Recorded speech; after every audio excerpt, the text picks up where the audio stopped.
జనసేన అధినేత పవన్ కళ్యాణ్ ను కలిసిన డీసీసీబీ మాజీ చైర్మన్ కరాటం రాంబాబు పలు విషయాలను మీడియాతో పంచుకున్నారు. పోలవరం నియోజకవర్గ ఉమ్మడి ఎమ్మెల్యే అభ్యర్థిగా చిర్రి బాలరాజు గెలిపించాలని కోరినట్లు తెలిపారు. ప్రచారాన్ని మరింత ముమ్మరం చేసే విధంగా చూడాలని పవన్ కళ్యాణ్ కోరినట్లు చెప్పారు. 132 కిలోమీటర్ల మేర పోలవరం నియోజకవర్గం ఉందని తెలియపరిచినట్లు తెలిపారు. ప్రచారాన్ని ముమ్మరం చేసినట్లు చెప్పినట్లు స్పష్టం చేశారు. ఐవీఆర్ఎస్ ప్రజలను కన్ఫ్యూజ్ చేస్తున్నట్లు తెలిపారు. దీనిని ప్రతి ఒక్కరూ ఖండించాలన్నారు. తాను ఏ పంచాయతీకి వెళ్లినా 70% ప్రజలు బయటకు వచ్చి స్వాగతం పలుకుతున్నట్లు తెలిపారు. పోలవరం ప్రాజెక్టు పూర్తి చేయడమే తమ లక్ష్యమని తెలిపారు. మోదీ పవన్ కళ్యాణ్ తలుచుకుంటే 2.5 సంవత్సరాల్లో ప్రాజెక్టు పూర్తి చేయవచ్చని అన్నారు. అందుకే జనసేన పార్టీ తరపున ఉమ్మడి అభ్యర్థిగా చిర్రి బాలరాజును ప్రకటించినట్లు వెల్లడించారు. మెట్టా ఏజెన్సీ ప్రాంతంలో ఎందరో రైతులకు 474 ట్రైబల్ లైసెన్స్ టొబాకో బ్యారెన్ నిర్మించుకోవడానికి ఎల్టీ రుణాలు ఇప్పించిన ఘనత తనకే దక్కుతుందని అన్నారు. మెట్ట మాగానీలు డెల్టాతో సమానంగా సిరులు కురుస్తున్నాయంటే తాను తెచ్చిన పొగ్గొండ కొవ్వాడ ప్రాజెక్టులే కారణమని అన్నారు. 100 పడకల ప్రభుత్వ ఆసుపత్రి, ఎలక్ట్రికల్ డిఈ కార్యాలయం తీసుకువచ్చిన సంగతి గుర్తు చేశారు. వైఎస్ఆర్ కేడర్ జనసేన పార్టీలోకి వస్తున్నారని అన్నారు. ఆర్ఎండ్ఆర్ ప్యాకేజ్ విషయంలో వైఎస్ఆర్సీపీ ఇచ్చిన వాగ్దానాలను ఆశించిన స్థాయిలో నెరవేర్చలేదని అన్నారు. నాకంత ఆర్ఎండ్ఆర్ ప్యాకేజీ ఈ 5 సంవత్సరాల్లో వాళ్ళకి రావాల్సింది హౌసింగ్ గాని, 18 సంవత్సరాల పిల్లలకి డబ్బు ఇవ్వటం గాని, వాళ్ళ పరిస్థితి అతి దారుణంగా తయారు చేసింది ఈ ప్రభుత్వం. ఇవాళ జగన్మోహన్ రెడ్డి గారు సీఎం గారు, జగన్మోహన్ రెడ్డి గారు టూర్లో ఎకరానికి 5 లక్షలు ఇస్తా అన్నారు. అప్పుడు 2005లో 2005 నుంచి భూములు ఇచ్చిన వాళ్ళకి 10వ సంవత్సరం వరకు 5 లక్షల చొప్పున ఇస్తా అన్నారు. అది కూడా ఇవ్వలేదు. నిర్వాసితులకి అనేక హామీలు ఇచ్చారు, అవ్వలేదు. హౌసింగ్ ఇచ్చారు, అవ్వలేదు. ఇవన్నీ కూడా పవన్ కళ్యాణ్ గారు, మోడీ గారు దృష్టికి తీసుకెళ్లి కంపల్సరీగా వీళ్ళకి న్యాయం చేయాలని నేను కోరుతున్నా.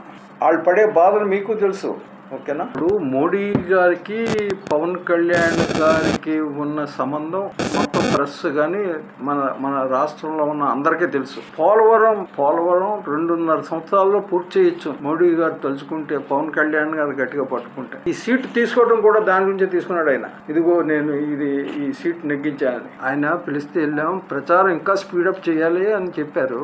చెప్తే ప్రెసిడెంట్ గారు అలా చెప్తే స్పీడప్ జరుగుతుందండి, కాకపోతే 130 కిలోమీటర్లు ఉంది, పోలవరం నుంచి భద్రాచలం యువతల వరకు ఉంది, అన్ని చోట్ల చేస్తున్నారు. ఒక పక్క నుంచి జరుగుతూ ఉంటే ఒక పక్క నుంచి కేడర్ చేస్తుంది అని చెప్పడం జరిగింది. ఐవీఆర్ఎస్ ఇది కూడా కన్ఫ్యూజ్ చేసేసినందువల్ల అది డిఫరెన్స్కి వస్తుంది. అస్తమానం మారిపోతుంది అంటున్నారు. అస్తమాలు ఎవరో ఖండించట్లేదు దీని మీద. నేను ఏ పంచాయతీ వెళ్ళినా సరే పంచాయతీల్లో 70% జనం బయటకు వచ్చేస్తున్నారు. మీరు మాకు ఇచ్చేసి పెట్టారండి, మాకు అది చేసి పెట్టారు, మాకు సబ్స్టేషన్ ఇప్పించారు, మాకేమో కోర్టు తీసుకొచ్చారు, డిఈ ఎలక్ట్రికల్ ఆఫీస్ తీసుకొచ్చారు, 100 బెడ్ హాస్పిటల్ తీసుకొచ్చారు, ఇలాగా చింతలపూడి ఎత్తిపోతల పథకం తీసుకొచ్చారు. ఇలాగ అందరూ కూడా ఏ ఊరు వెళ్ళినా సరే మాకు ఈ పని చేసి పెట్టారని వాళ్ళు చెప్పడం జరుగుతుంది. మొత్తం టీడీపీ వైఎస్ఆర్ క్యాడర్ మొత్తం నిన్న పోలవరంలో జాయిన్ అయిపోయారు. ప్రతి చోట జాయిన్ అయిపోతున్నారు. ఇప్పుడు ఎంత వస్తుందా చూడు, 474 బ్యారన్ లైసెన్స్ ట్రైబల్స్ ఇప్పించారు. బ్యారన్ కట్టుకుంటా, టొబాకో బ్యారన్ కట్టుకుంటాకి 80,000 రూపాయలు ఎల్టీ లోన్ ఇప్పించారు. 2,50,000 వ్యవసాయం చేసుకుంటాకి ఇప్పించారు. వాళ్ళందరూ ఇప్పుడు కారులో తిరుగుతున్నారు. వాళ్ళ లైఫ్ స్టైల్ మారిపోయింది. పోగొండ కట్టించా. అక్కడ బుట్టాడు మండలంలో కొంత మేర, బయట కొయ్యగూడెం మండలంలో 22 చెరువులు నిండుతున్నాయి. దానివల్ల సస్యశ్యామలంగా ఉంది. Kovvada outfalls కట్టించా.